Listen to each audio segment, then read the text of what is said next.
nama Tuhan Yesus Kristus kami berdoa syukur. Haleluya. Amin. Silakan duduk Bapak Ibu, kasih shalom.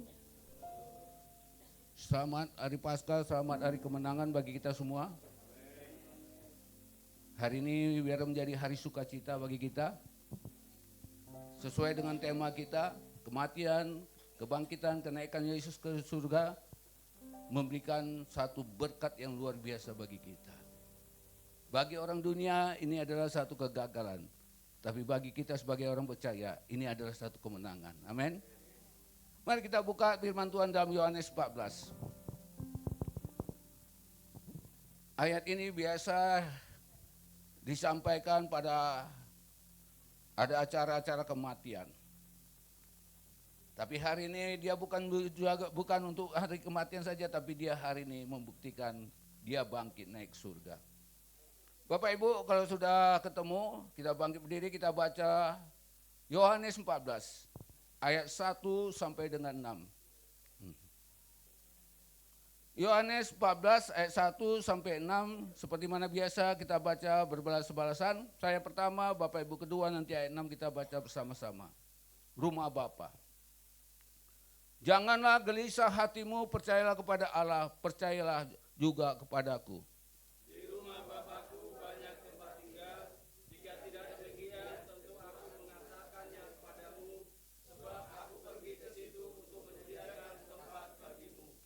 Dan apabila aku telah pergi ke situ dan telah menyediakan tempat bagimu, aku akan datang kembali dan membawa kamu ke tempatku, supaya di tempat di mana aku berada, kamu pun berada. Dan kemana aku pergi, kamu tahu jalan ke situ. Kata Thomas kepadanya, Tuhan, kami tidak tahu kemana engkau pergi. Jadi bagaimana kami tahu jalan ke situ sama-sama?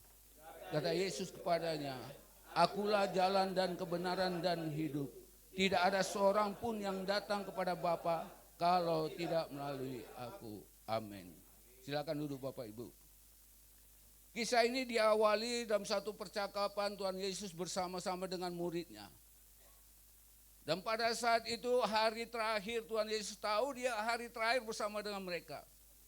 Percakapan itu yang dikenal oleh namanya pada saat itu dia di loteng atas dengan istilah upper room discourse atau percakapan di loteng atas. Pada saat percakapan itu Tuhan Yesus akan mau pamitan dengan mereka, mau permisi. Maka mereka bingung, mereka tidak tahu mau bikin apa. Selama ini mereka bersama Tuhan Yesus, hidup mereka mengandalkan Tuhan dan mereka tidak pernah mengalami kekurangan. Tapi hari itu terjadilah suatu percakapan dia mau pergi. Sampai Thomas berkata, kemana Tuhan pergi? Kami nggak tahu kemana Tuhan mau pergi, kami nggak tahu jalan itu. Kekhawatiran, ketakutan, kebimbangan, keraguan murid-muridnya. Maka tuh Tuhan Yesus berkata, jangan gelisah hatimu. Dan hari ini apa menjadi kekhawatiran, ketakutan, kebimbangan dalam hidup kita? Hari ini juga pesan disampaikan kepada saudara dan saya. Jangan gelisah. Katakan kanan kiri, jangan gelisah. Kita sudah mendengar, kita sudah melihat, kita sudah bagaimana banyak mengalami tentang kematian kebangkitan Kristus. Dia berkata bahwa kematian kebangkitan itu adalah suatu kemenangan bagi kita. Tapi kita yang sudah lama mengikuti Tuhan, kenapa hari-hari semakin khawatir dan bimbang dalam hidup ini? Ada berkat yang luar biasa dia siapkan bagi kita. 3 berkat itu biar menjadi pedoman bagi kita untuk kita mengalami Tuhan. Yang pertama di ayat ke-6 berkata begini.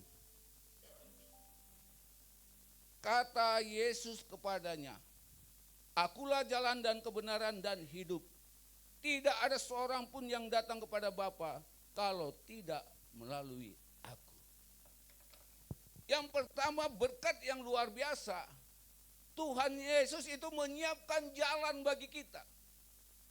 Jalan itu untuk apa? Jalan itu untuk kita bertemu dengan Bapa di surga.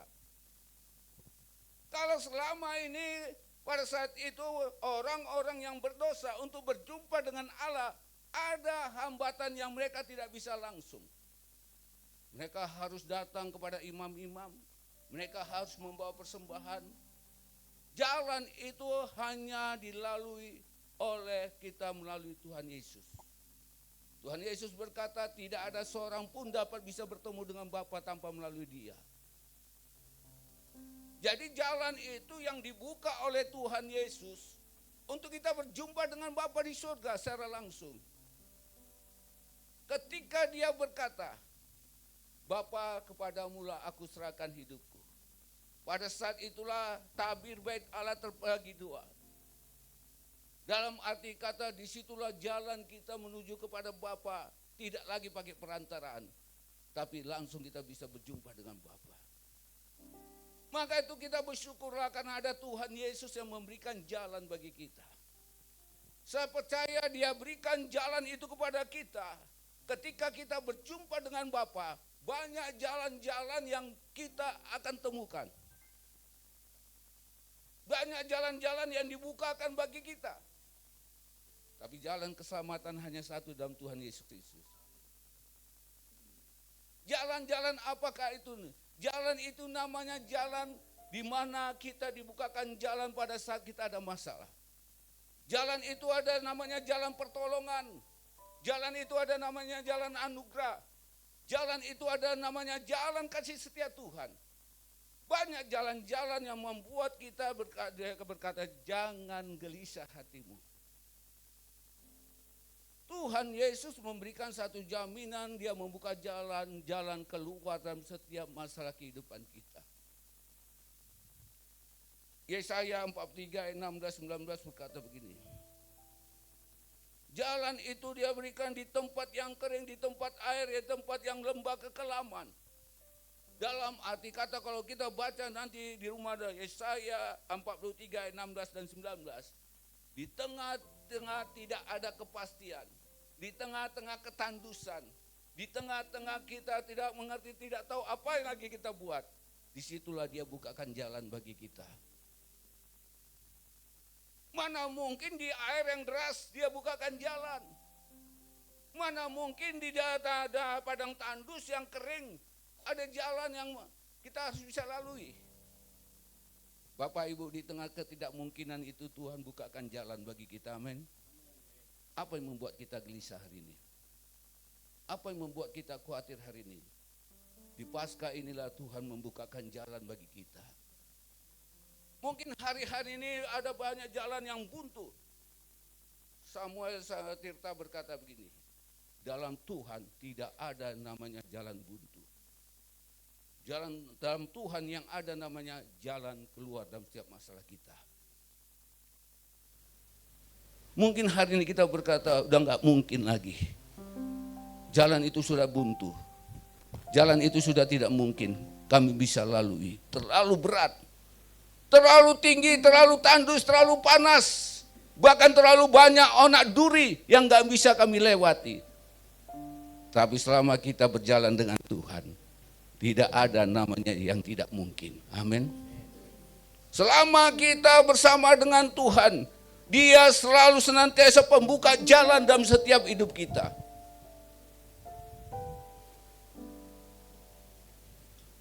Apapun yang terjadi dalam hidup kita, Dia memberikan jalan keluar. Bahkan jalan kesembuhan diberikan bagi kita. Di atas kayu salib itu, Alkitab berkata,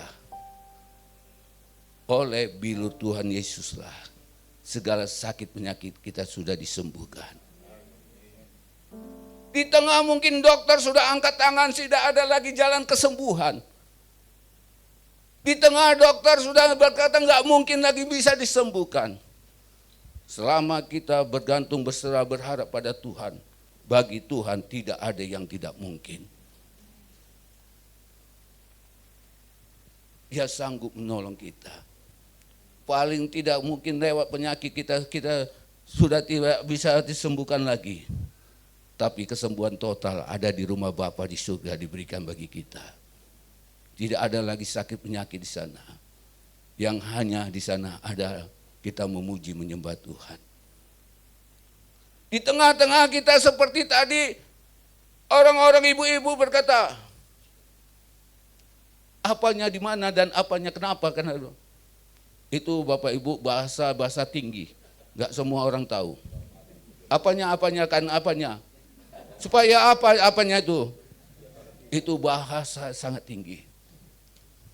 Di tengah kita mungkin berkata apanya, disitulah Tuhan mengerti. Mungkin kita nggak mengerti tadi bahasa, tapi Tuhan mengerti. Oh, anakku sedang dia menghadapi jalan buntu. Maka Tuhan menolong kita. Mungkin kita nggak mengerti apa yang terjadi dalam hidup kita. Mungkin hari ini kita bertanya-tanya, Tuhan kenapa? Tapi di Paskah yang bahagia ini, jangankan berkat, hidupnya aja dipersembahkan bagi kita. Jangankan masalah-masalah pekerjaan, masalah rumah tangga, jangankan masalah-masalah problema dalam hidup kita. Dia rela mati untuk menanggung dosa saudara dan saya. Bagi Tuhan terlalu kecil apa yang kita rindukan hari ini. Bagi Tuhan itu masalah kecil. Karena kasih sayangnya itu begitu besar bagi kita. Kalau dilihat dari pelanggaran dan dosa kita, seharusnya kita dibinasakan. Tapi Tuhan masih memberikan jalan bagi kita untuk berjumpa dengan Bapa di surga. Bapak, Ibu, Saudara kekasih, saya percaya ketika kita berjumpa dengan Tuhan dan ketika kita menemukan Tuhan, disitulah kita menemukan segala berkat yang Tuhan siapkan bagi kita. Almarhum Pendeta Yakob berkata begini, di sana gudang berkat itu banyak stoknya. Gudang apa? Gudang jantung kita kah, paru-paru kita kah? Banyak sana stok yang baru.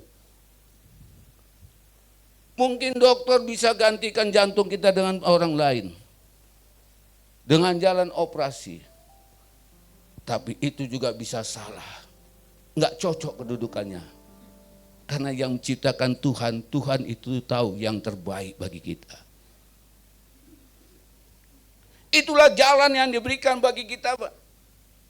Maka dia berkata, akulah jalan kebenaran. Jalan yang tidak pernah berdusta. Jalan yang tidak membuat kita tersesat. Jalan yang tidak membuat kita bertanya-tanya. Ini jalan apa?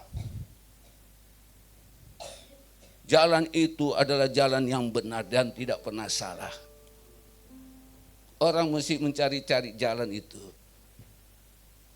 Orang mesti berkata di mana jalan yang benar itu. Tapi Tuhan Yesus sudah menyatakan, akulah jalan kebenaran dan hidup. Jangan ganti dengan jalan yang lain. Sekolah minggu berkata begini, dalam dunia ini ada dua jalan. Jalan yang besar, jiwamu binasa.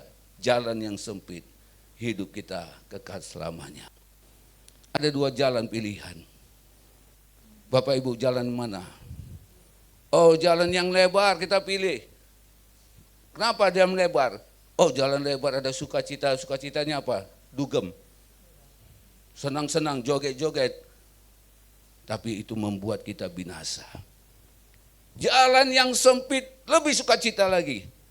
Walaupun kita lewati dengan jalan yang sempit. Kalau kita baca tadi Yesaya berkata, ada jalan sempit yang setapak yang harus kita lalui.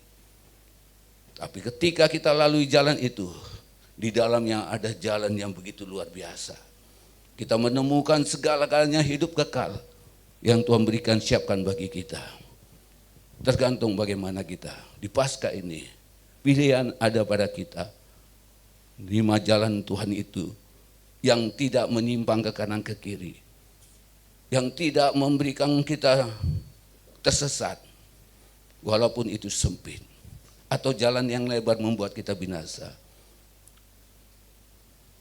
Samuel Tirta berkata begini, di tengah dunia ini ada persimpangan jalan.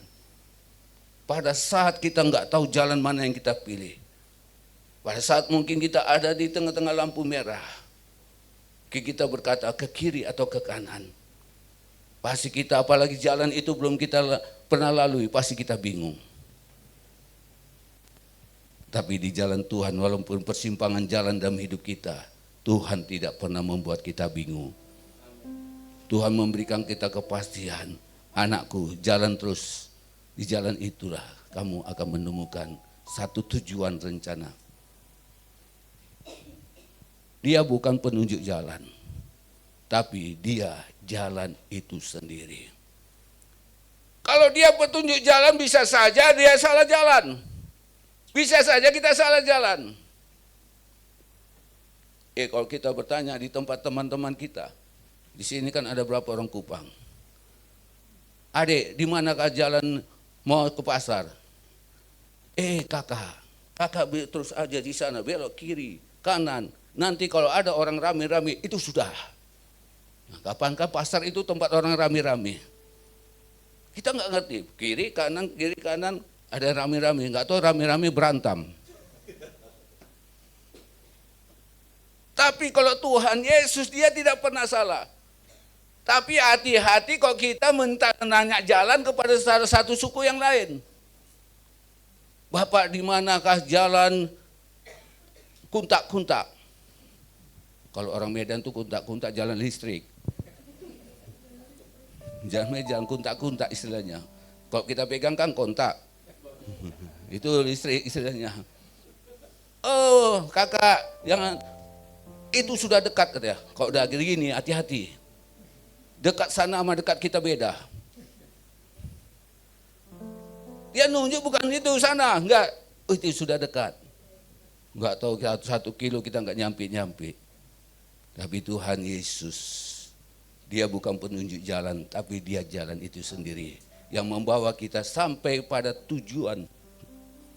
Apa hari ini tujuan hidup kita? Apa hari ini rencana kita? Taruhkan kepada dia, dia tidak pernah salah. Firman Tuhan katakan, rancangannya itu tidak pernah gagal dalam hidup kita. Mungkin hari-hari ini kita melihat tujuan rancangan Tuhan seakan-akan tidak ada. Tapi percayalah, di balik semua itu, janji Tuhan iya dan amin bagi kita. Alkitab berkata bahwa dia tidak pernah lalai akan janji-janjinya. Hari ini janji berkat yang pertama Tuhan sediakan, Tuhan berikan bagi kita. Dia berikan jalan keluar bagi kita. Dia bukan saja berikan jalan keluar, tapi dia juga berikan jalan kita. Jalan yang memberikan kemenangan. 1 Korintus 15 ayat 57 dan 58 firman Tuhan katakan. Dari 55 kita baca. Di manakah sengat maut? Hai maut, hai dosa, di manakah sengatmu? Kematian Tuhan Yesus itu mengalahkan semuanya. Mengalahkan sengat dosa, mengalahkan sengat maut, mengalahkan ketidakpastian. Dalam Yesus ada kemenangan, ada sukacita, ada berkat yang luar biasa. Maka itu jangan pernah salah melangkah. Berjalanlah dalam kasih Tuhan. Kalau kita mau jalan sekarang, kita tinggal buka aja Mbak Google. Mbak Google, saya mau jalan ke sini. Tolong dong, jalan mana? Mbak Google langsung jawab. Saya pernah dibawa bersama Bu Gembala, kita ke jalan ada di Bekasi itu. Saya lupa daerah mana tuh. Gedung pertemuan itu, gedung itu seringkali kita pakai setiap bona tahun. Bapak sudah sampai katanya. Kok nggak ada nama gedung? Rupanya tembok, di belakang tembok itu gedungnya. Tapi Tuhan tunjukkan kita jalan tepat pada waktu, tempatnya dan tepat waktunya, dan kita tidak bertanya-tanya lagi. Tuhan itu tidak pernah salah. Dia lebih hebat dari Google. Dia lebih hebat dari segala-galanya. Kalau kita berjalan bersama dengan Tuhan. Hingga perjalanan kita berkata, bersamamu Bapa, ku lewati semua. Bersama Bapa kita lewati semua. baik jalan beronak, baik jalan berduri, baik jalan yang tandus. Tujuannya kita akan dibawa ke rumput yang hijau, ke air yang tenang. Amin. Itu jalan yang Tuhan berikan bagi kita. Maka tuh Daud selalu berkata, Tuhan adalah gembalaku, takkan kekurangan aku. Ia membaringkan aku ke padang rumput yang hijau dan ke air yang tenang. Karena dia tahu Tuhan selalu buka jalan bagi dia. Pada saat dia menghadapi penyamun, pada saat dia menghadapi binatang buas, pada saat dia menghadapi tantangan luar biasa dalam hidupnya dan dia menggembalakan, Tuhan selalu buka jalan bagi dia. Yang membuat dia berkata, Tuhan kau baik. Ketika kita baca Mazmur 103, pada saat dia sakit, dia berkata, Engkaulah penyembuhku, Engkaulah penolongku. Bapak Ibu, apapun kita hadapi hari ini, saya percaya Tuhan sudah membukakan jalan bagi kita. Jalan yang selalu senantiasa membuat dan selalu senantiasa itu menguntungkan hidup kita. Dia bukan saja memberikan jalan keluar dari masalah kita, dia bukan saja memberikan jalan kesembuhan bagi kita, tapi dia juga membawa jalan keselamatan hidup yang kekal. Tuhan Yesus dengan jelas berkata, dialah jalan kebenaran dan hidup. Tidak ada seorang pun yang dapat bertemu dengan Bapa kalau tidak melalui jalan bersama dengan dia. Di bawah kolong langit ini, kata firman Tuhan dalam Kisah Rasul 4:12, tidak ada nama lain yang olehnya saudara dan saya boleh diselamatkan selain nama Tuhan Yesus. Tidak ada nama lain di kolong langit ini. Namanya boleh selamat, tapi belum tentu dia selamat selama dia nggak percaya Tuhan. Tapi saudara yang percaya Tuhan, Tuhan Yesus memberikan jaminan keselamatan kekal bagi kita.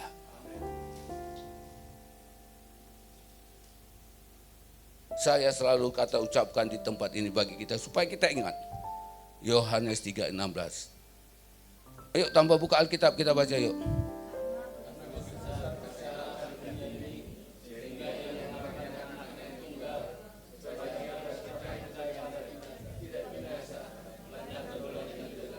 Luar biasa, beri tepuk tangan untuk diri sendiri. Tapi bukan hanya dihafal, tapi dihidupkan dalam hidup kita ya. Karena kasih Allah yang besar itulah. Karena Paskah inilah dia memberikan jalan keselamatan bagi kita. Jangan bingung-bingung lagi. Ketika murid-muridnya bingung gak tahu bikin apa. Tuhan Yesus hari terakhir kalau kita baca di pasal 13. Di situ terjadi satu omongan percakapan. Yang seperti saya katakan percakapan ini yang lebih dikenal upper room discourse. Benar ya, 8-nya ya. Saya sedang belajar bahasa Inggris. Daripada belajar bahasa yang tadi nggak ngerti. Apakan itu? Saya pertama kali di Jakarta satu kos sama teman saya dari Medan juga. Saya masuk belakangan. Itu apanya? Bilang apanya apa tuh? Rupanya dia bilang tutup pintunya kok masuk. Itu bahasa dewa tuh kali ya. Tapi orang ngerti. Tapi Tuhan itu mengerti. Walaupun mungkin kita nggak bisa lagi mau ngomong apa. Walaupun kita tidak bisa lagi berbuat apa. Tapi Tuhan ngerti. Saya berkali-kali bersaksi di sini. Kalau orang-orang dari Masarum pasti ngerti. Ada satu omah yang sudah tua. Itu waktu kita di Raden Saleh. Ruang doanya itu di samping, kecil, paling berapa 3x4 apa 3x3 tuh Pak Siotan ya, dekat kali. Kita mau doa situ. Jadi kok kita doa situ, Gak bisa doa kita diam-diam. Kalau nggak bisa kita doa-doa apa menjerit-jerit, pasti orang dengar. Namanya kumpul satu ruang kecil. Ada satu oma dia bergumul untuk cucunya. Dia nggak tahu bilang apa lagi. Dia berdoa, terakhir dia ucapkan gini, Tuhan Yesus, lu tahu masalah gue, amin. Doa yang hanya berapa kata singkat. Tapi besok dia bersaksi, Boksu, puji Tuhan, Tuhan sudah mendengar doa saya. Doa yang singkat, yang tidak tahu dia mau ucapkan apapun. Tapi Tuhan tahu dari hatinya yang terdalam. Kerinduannya yang besar dan kepercayaannya kepada Tuhan bahwa Tuhan mampu memberikan jalan keluar dalam setiap masalahnya. Enggak perlu kita taruh tata bahasa, predikat, subjek, keterangan tempat, keterangan waktu, enggak perlu. Apapun pergumulan kita hari ini, kita datang kepada Tuhan. Karena Yesus sudah bukakan jalan untuk kita bertemu dengan Bapa. Anak-anak muda, mungkin kau hari ini rindu ketemu doi. Jangan cari di Pasar Senen sana. Cari di GB Masaran Kota Legenda Cibubur, amin. Ada stok sini. Mau yang mana? Mau yang keriting? Mau yang cipit? Mau yang belok? Ada di sini. Saya tadi baru ketemu ketua pemuda datang. Ketua pemuda kita, marganya Manulang. Datang bawa gandengan. Keren lagi. Cakep. Tinggal prabimbingan nanti. Saya tinggal tunggu nanti Pak Pendeta. Saya mau eng.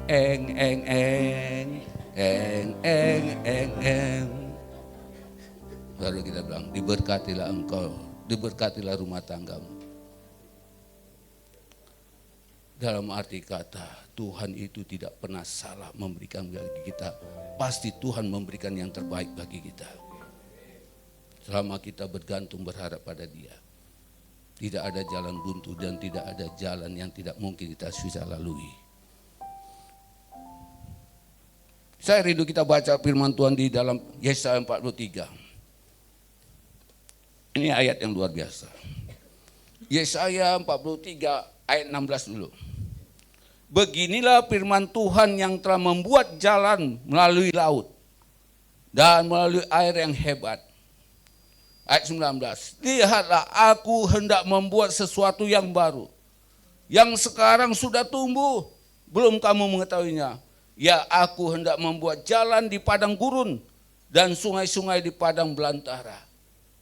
Kok Tuhan bikin jalan di padang gurun, sungai-sungai belantara, di jalan yang di tengah laut? Kalau sekarang ini ada namanya jalan melalui Mesir dan Israel itu jalan terusan Suez.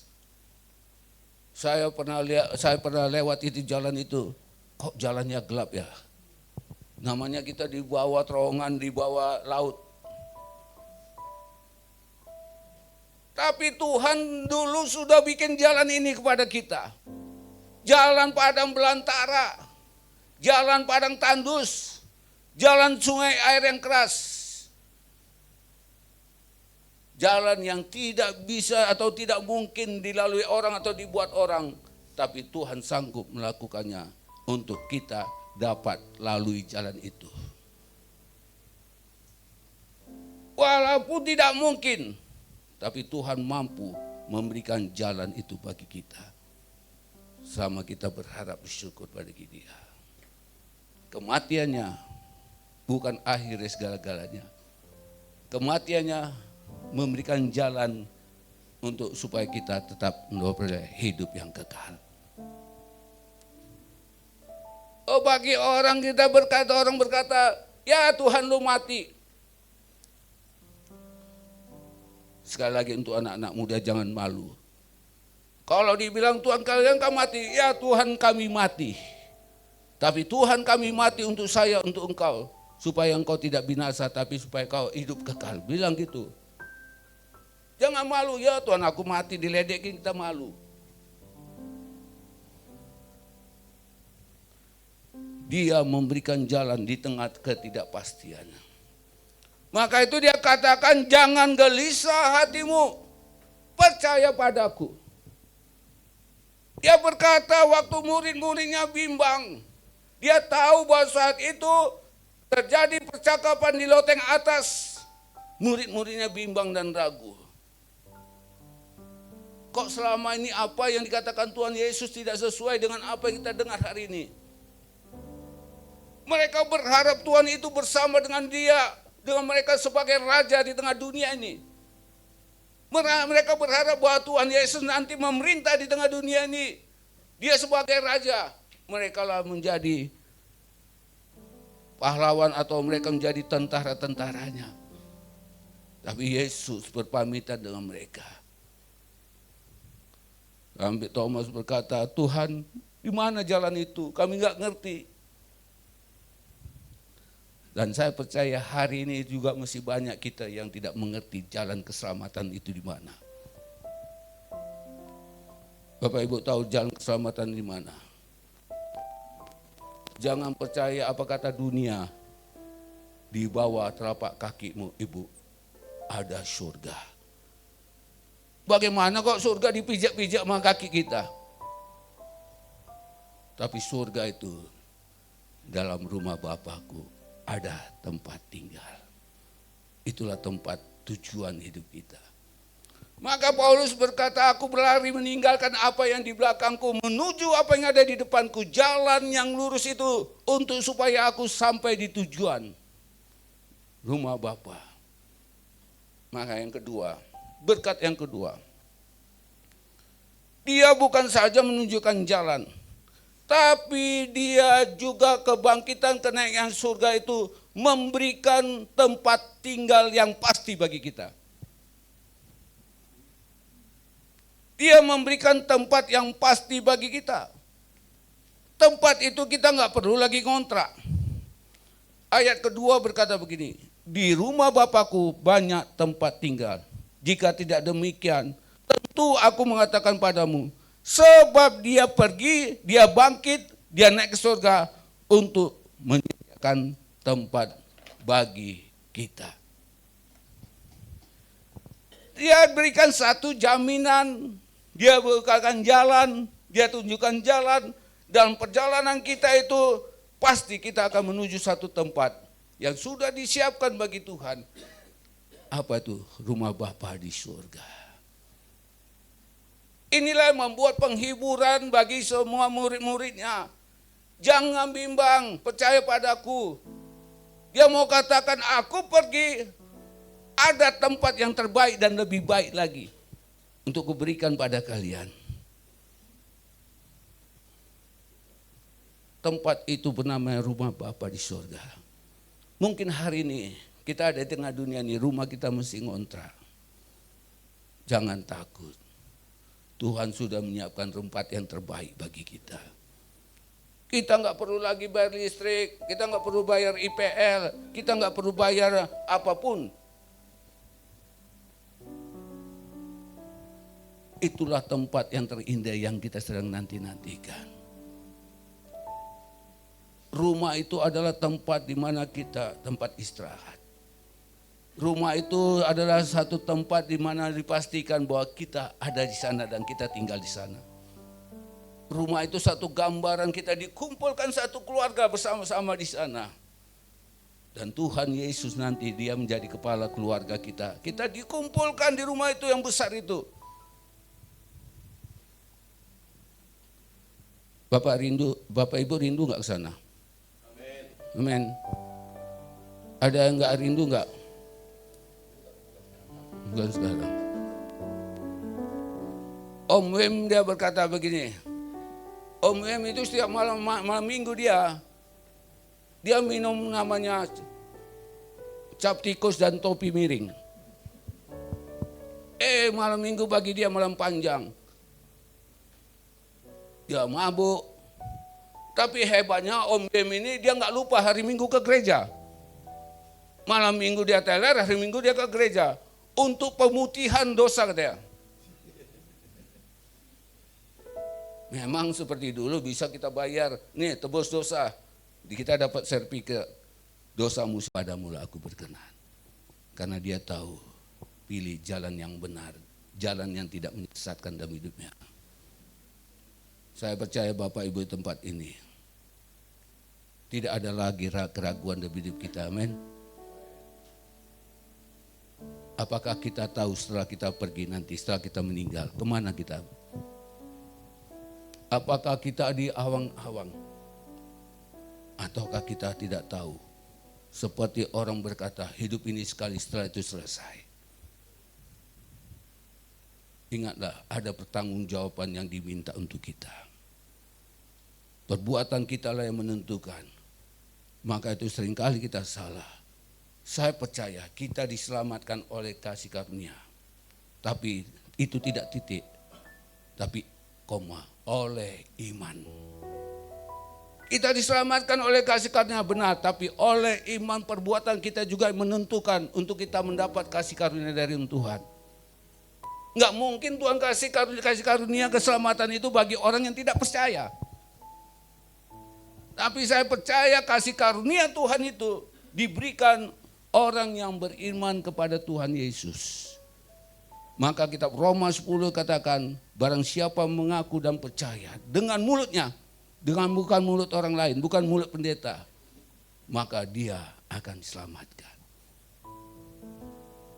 Dalam arti kata siapa yang beriman kepada Tuhan Yesus, yang percaya pada Tuhan Yesus, dialah kebangkitan dan dialah kehidupan kekal. Maka dia akan diselamatkan. Rumah Bapa siapkan bagi kita.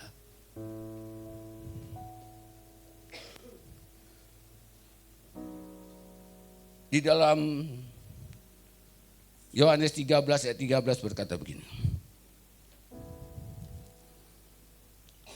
Kamu menyebut aku guru dan Tuhan, dan katamu itu tepat, sebab memang akulah Tuhan.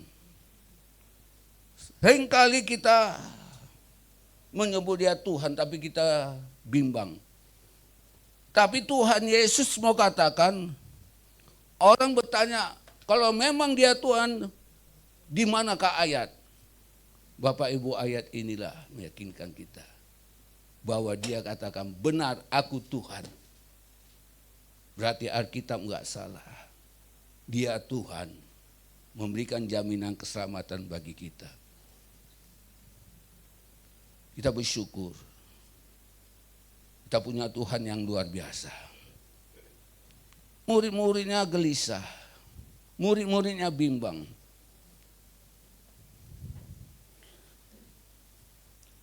Dalam ayatnya 36 pasal 13 tadi. Simon Petrus berkata kepada Yesus, Tuhan, kemanakah engkau pergi?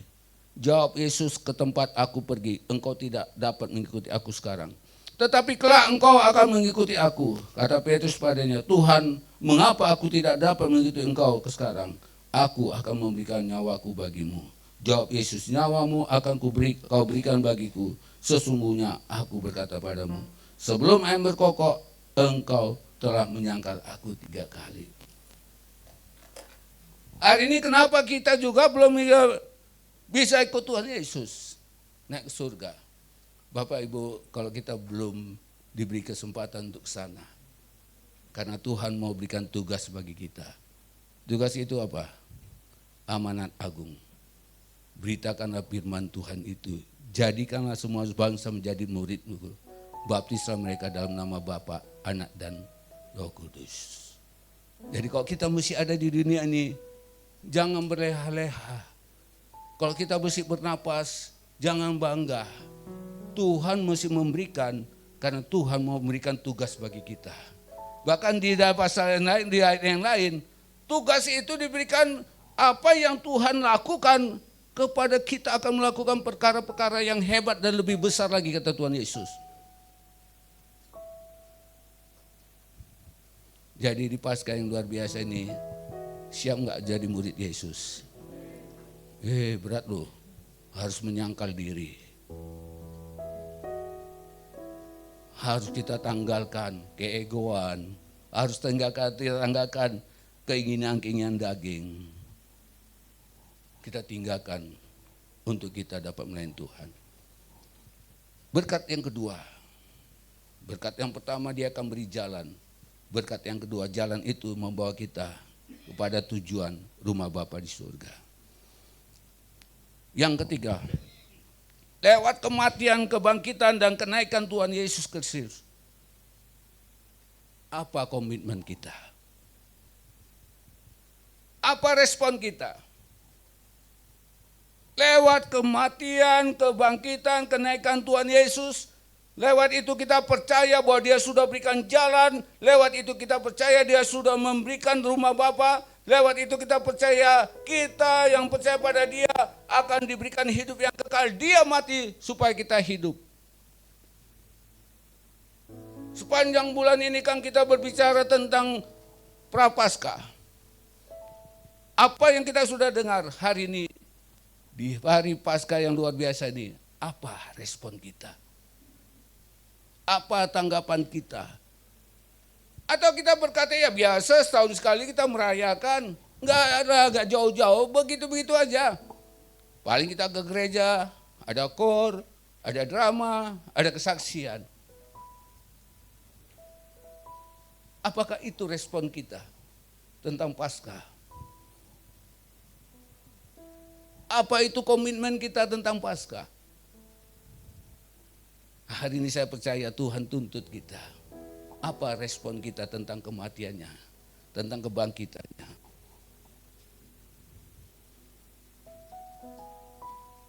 Bapak Ibu, saya percaya dalam pengharapan kepada Tuhan tidak ada satu sia-sia. Roma 8 ayatnya ke-24 sampai 25 berkata begini.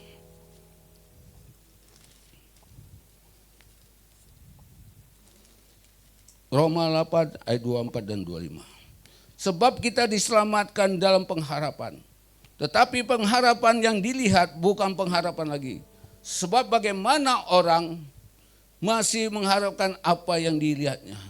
Tetapi jika kita mengharapkan apa yang tidak kita lihat, kita menantikannya dengan tekun. 26. Demikianlah juga Roh membantu kita dalam kelemahan kita.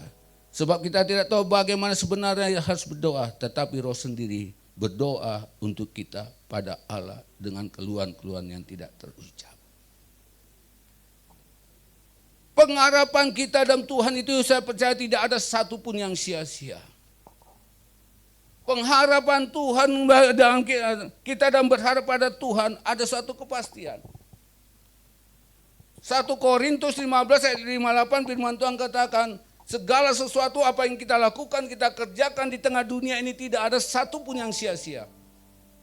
Karena Kristus telah mati, dia telah memberikan kita kemenangan atas maut. Dia telah memberikan kemenangan atas kutuk-kutuk yang ada di tengah dunia ini. Tapi pertanyaannya, apa respon kita? Oh, dia telah memberikan kemenangan, dia telah memberikan segala-galanya. Dan dia tidak akan pernah bisa memberikan kemenangan bagi kita kalau kita tidak meresponi kematian Tuhan Yesus ini dengan benar.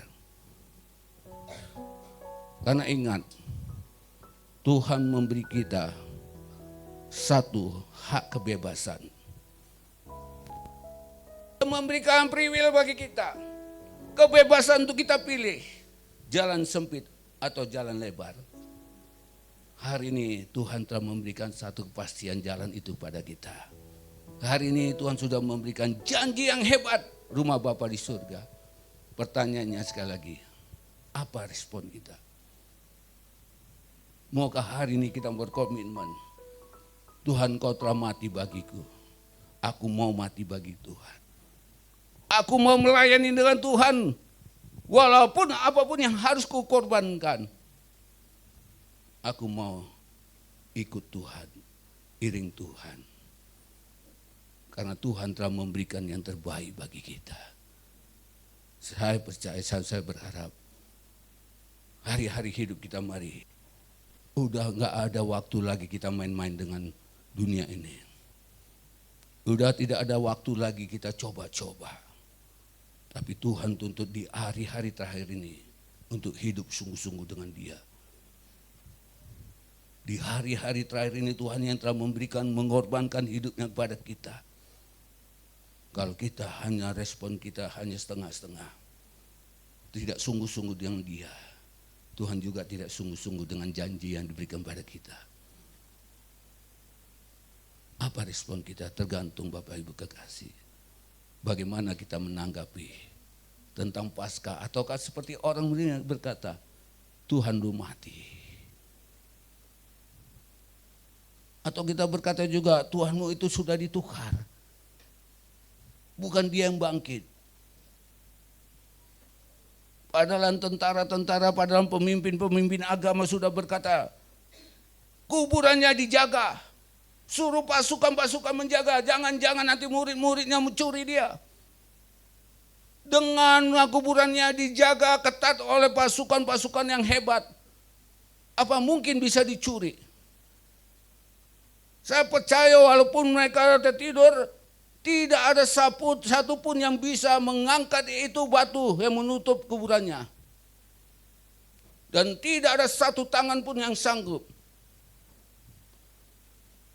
Saya pernah di Israel mengangkat batu yang seperti meja ini. Nggak bisa, terlalu berat.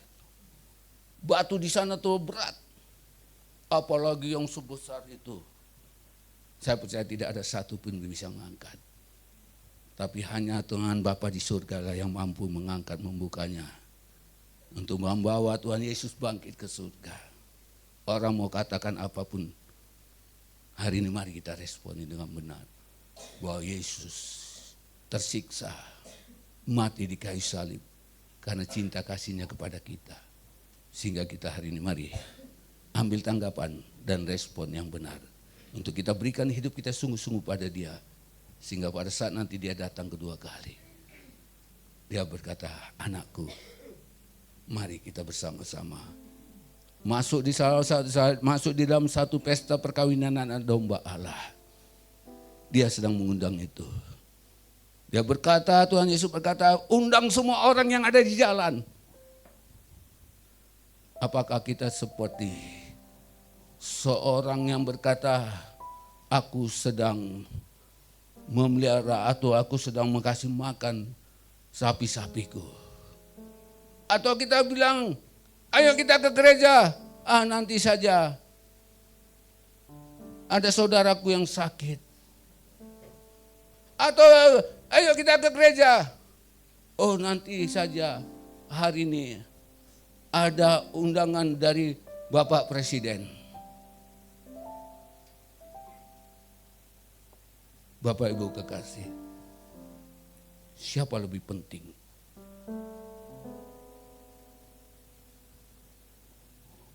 Dia berkata, udah biarkan saja. Bahkan ada yang bilang orang tua saya mati, biarkan orang mati mengubur orang mati, kata Tuhan. Karena Tuhan Yesus itu lebih penting di atas segala-galanya dari siapapun. Nyanyi sih oke, ku telah mati dan tinggalkan hidupku yang lama yang semuanya sia-sia. Tapi lagi ke gereja, kring. Halo Pak, Bapak sekarang berangkat ke kantor ya, ada bisnis yang menguntungkan. Berapa? Itu berjut-jut dan ber-MM, yang pasti Bapak terkejut gitu ya. Apakah kita berkata nanti ya, saya sedang di gereja. Ataukah kita ambil mobil, hidupkan langsung tancap gas. Bapak Ibu ketika engkau tancap gas, saya percaya di pinggir jalan itu sedang menanti truk. Karena kita bukan mementingkan Tuhan, tapi kita mementingkan ini. Saya belajar, setiap ibadah handphone saya matikan. Kalau enggak saya silent. Karena saya kadang-kadang ada pewahyuan Tuhan beri, saya buka.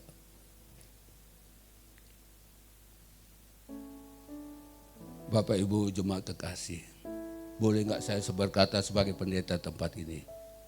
Mari Setiap kita ibadah, handphone kita matikan. Atau kita silent. Saya nggak mau bikin pengumuman seperti orang-orang sana. Tapi saya berharap kita mengerti. Kenapa? Tuhan lebih penting dari suara yang dari sana. Mungkin hari itu kita rugi. Tapi Tuhan sanggup menggantikannya berlipat-lipat kali ganda. Apa respon kita? Itu menentukan. Amin. Dalam arti kata, yuk, kematian Tuhan Yesus memberikan berkat yang luar biasa bagi kita. Dia memberikan jalan. Jalan itu tidak jalan buntu, tapi jalan itu jalan yang memberikan jalan keluar dalam setiap masa kita. Jalan memberikan keselamatan bagi kita. Kematiannya memberikan satu janji berkat yang luar biasa. Apa itu? Rumah Bapa di surga. Sehingga kita meresponinya dengan tulus, dengan